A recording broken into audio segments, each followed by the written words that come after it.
আও কি রে ডাকছে বাড়িত বহুত কাম এটারে কইছিলাম গরু নিয়ে খানা দিত তে জানি যে কই বই রইলো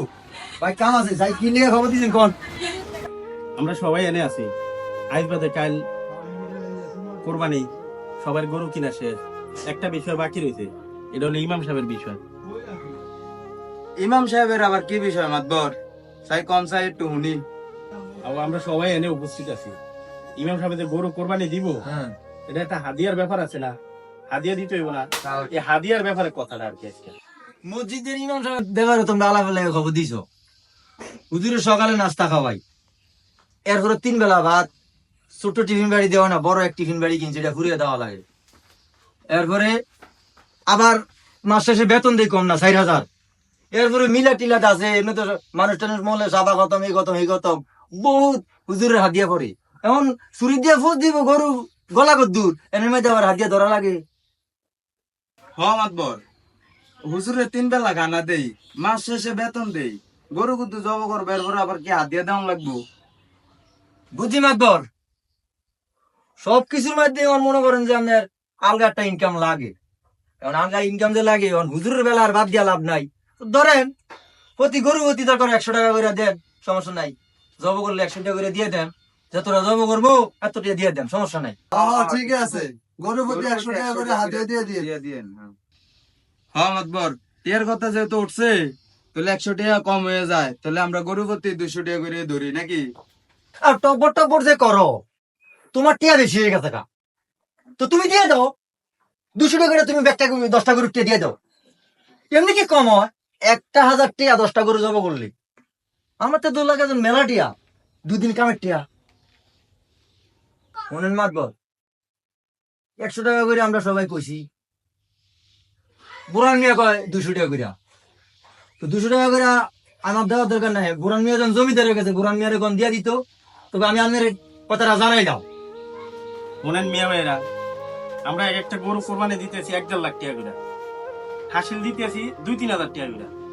ইমাম সাহেব যে আপনারা যে কোন জবাইয়ের বেলা 100 টাকা 200 টাকা এটা হয়নি ইমাম সাহেবের বেতনটা কত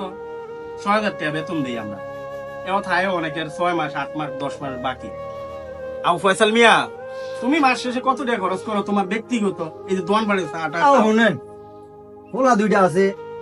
প্রতি মাসে 5,000 করে 10,000 দেয় আমার শুধু পকেট খরচের লেগে এরপরে মনে করেন দোকানে গেলে মনে করেন যে আমার এমন দিন বাদ নাই যে 400-500 টাকা খরচ হয় না তো প্রতি মাসে তো আমার এমনি 15,000 টাকা যায় বরং আমি আরো দেনা করি দেও ফয়সাল মিয়া তুমি ব্যক্তিগত খরচ করো 10,000 15,000 টাকা আর ইমাম সাহেব আমরা বেতনে দিই 6,000 টাকা তার একটু বিবেচনা করো যে তে কেমনে চলে হয়তো আমরা যদি গরু প্রতি 500 টাকা করে হাদিয়া দেই 10টা গরু 5,000 টাকা তার পরিবারে কিছুটা হলে সে হয়তো শান্তি পাইতে পারে খুশি হইতে পারে হয়তো আল্লাহ এই খুশির কারণে আমাদের মানে কোরবানিটা কবুল করে দিতে পারে তাহলে এন আমরা যদি হিসাব করি আমরা সব সময় খালি হুজুরের দেওয়ানের বেলা হিসাবটা করি বেতন দেয় 6,000 টাকা আমগো বেতন বাকি দেয় 10 মাস 11 মাস 12 মাস তাহলে কিন্তু এরপরও কই হুজুরের এত টাকা লাগে না আমি আর তোমার ডাকার উদ্দেশ্য একটাই যে আমরা যদি হুজুরে প্রতি গরুতে 500 টাকা করে যেহেতু আমাকে 10টা গরু কোরবানি হইব তাহলে 5,000 টাকা হয় এটা তার এক্সট্রা একটা ইনকাম হইলো রাখলো হয়তো খুশি হইলো আল্লাহ আমাকে হয়তো এটা ফজিলত দিতে পারে মাতবর আমি যে কথাটা কইছে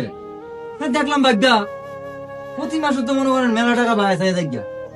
মসজিদের হুজুরে 6,000 টাকা বেতন দেই হুজুরের আবার ছেলে মেয়ে আছে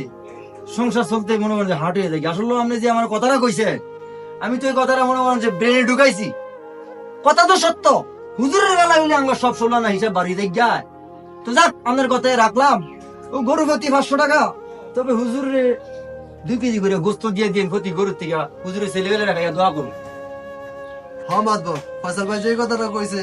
গরু প্রতি তো 500 টাকা আপনারা দিবেনই এর পাশাপাশি যদি প্রতি গরু থেকে 2 কেজি করে গোস্ত দিয়ে দেন তাহলে তার ছেলেবেলেরা খাইয়া আনন্দ পাইলো খুশি হইলো এর উসিলা দেখা গেছে আল্লাহ তাআলা আমার কুরবানিটা কবুল করে নিতেও পারে কি কও বুড়ান ইনশাআল্লাহ ইনশাআল্লাহ সাবরান মিয়া কি কও হ্যাঁ ঠিক কইছেন যাক তোমরা মাতবরের কাছে আইছো মাতবরের মূল কথা কই আমাকে ভুল ধরাই দিছে তবে মসজিদের যে হুজুর এই হুজুরের 5 ওয়াক্ত নামাজ পড়ে হুজুরে আল্লাহর বান্দা এই হুজুরে নিয়ে কেউ গবেষণা করো না হুজুরের দোষ ত্রুটি কেউ টোকাইও না দয়া করে হুজুরে কেউ একটু ভালো খাওয়ানোর চিন্তা ভাবনা করো, হুজুরের থেকে একটু দোয়া টোয়া নিও। হুজুরের বেলায় এত হিসাব বার করো না, একটু ব্রেন খাড়াইয়া চলাফেরা করো। এর উসিলায় আল্লাহ তাআলা হয়তো আঙ্গুরে ক্ষমাও করতে পারে। ঠিক আছে, ঠিক আছে, ঠিক ঠিক ঠিক।